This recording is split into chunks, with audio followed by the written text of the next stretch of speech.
ನಮಸ್ಕಾರ ವೀಕ್ಷಕರೇ, ವಾತ್ಸಲ್ಯ ಪಾಕಶಾಲೆಗೆ ತಮಗೆಲ್ಲ ಸ್ವಾಗತ. ಇವತ್ತು ವಾತ್ಸಲ್ಯ ಪಾಕಶಾಲೆಯಲ್ಲಿ ಝಟ್ಪಟ್ ಅಂತ ಮಟರ್ ಪಲಾವ್ನ ಮಾಡೋಣ ಬನ್ನಿ.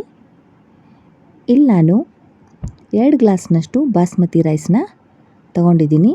ಈ ರೈಸ್ನ ಚೆನ್ನಾಗಿ 2 ಸಲ ತೊಳೆದು ತಕ್ಕೋಬೇಕು. ಹಾಗೆ ಇದನ್ನು ಸ್ವಲ್ಪ ನೀರು ಹಾಕಿ ನೆನೆಯೋದಕ್ಕೆ ಇಡಬೇಕು. ಈಗ ಅಕ್ಕಿ ನೆನೆಸೋದ್ರಿಂದ ರೈಸ್ ಚೆನ್ನಾಗಿ ಅರಳಿ ಬರುತ್ತೆ. ಹಾಗೆ ನಾನಿಲ್ಲಿ ಅದೇ ಗ್ಲಾಸ್ನಿಂದ 1.5 ಗ್ಲಾಸ್ನಷ್ಟು ಹಸಿ ಬಟಾಣಿ ಮತ್ತು ಈರುಳ್ಳಿನ ಚೆನ್ನಾಗಿ ಕಟ್ ಮಾಡಿಕೊಂಡು ತಗೊಂಡಿದ್ದೀನಿ. ಇದು ಡ್ರೈ ಮಸಾಲ, ಮೆಣಸಿನಕಾಳು, ಚಕ್ಕೆ, ಲವಂಗ ಮತ್ತು ಏಲಕ್ಕಿ ಇದನ್ನು ಕೂಡ ಹಾಕ್ಕೊಂಡು ನೀವು ಪಲಾವ್ ಮಾಡ್ಕೋಬಹುದು. ಇಲ್ಲ ಅಂದರೆ ನೀವು ಇನ್ಸ್ಟಂಟಾಗಿಯೂ ಉಪಯೋಗಿಸ್ಕೋಬೋದು.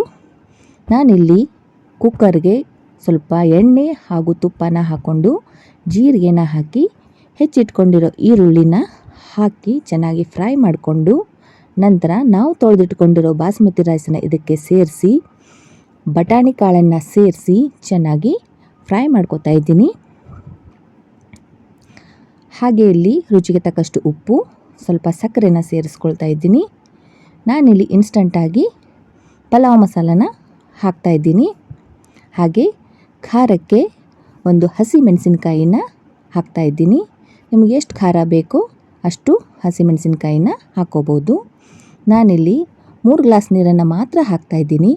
ಯಾಕೆಂದರೆ ನಾವು ಮೊದಲೇ ಅಕ್ಕಿನ ನೆನೆಯೋದಕ್ಕೆ ಇಟ್ಟಿದ್ವಿ. ಈಗ ನಾವು ಲಿಡ್ನ ಕ್ಲೋಸ್ ಮಾಡಿ 2 ವಿಷಲ್ನ ಕೂಗಿಸ್ಕೊತೀನಿ. ಹಾಗೆ ಈಗ 2 ವಿಷಲಾಗಿ ಕುಕ್ಕರ್ ತಣ್ಣಗಾಗಿದೆ. ಇಲ್ಲಿ ನೀವು ನೋಡ್ಬೋದು ಎಷ್ಟು ಚೆನ್ನಾಗಿ ಪಲಾವ್ ಅರಳಿ ಬಂದಿದೆ ಅಂತ. ನೀವು ಝಟ್ಪಟ್ ಅಂತ ಇದನ್ನು ಮನೆಯಲ್ಲಿ ಮಾಡ್ಕೋಬಹುದು. ನಾನಿಲ್ಲಿ ಒಂದು ಪ್ಯಾನ್ಗೆ ಸ್ವಲ್ಪ ತುಪ್ಪನ ಸೇರಿಸ್ಕೊಂಡು ಗೋಡಂಬಿನ ಹುರಿದ್ಕೊಳ್ತಾ ಇದ್ದೀನಿ. ನಂತರ ಈ ಪಲಾವ್ಗೆ ಸೇರಿಸಿ ನಾವು ಇದನ್ನು ಸರ್ವ್ ಮಾಡ್ಬೋದು. 5 ನಿಮಿಷದಲ್ಲೇ ಝಟ್ಪಟ್ ಅಂತ ಪಲಾವ್ನ ಹೇಗೆ ರೆಡಿ ಮಾಡೋದು ಅಂತ ನೋಡಿದ್ವಲ್ಲ.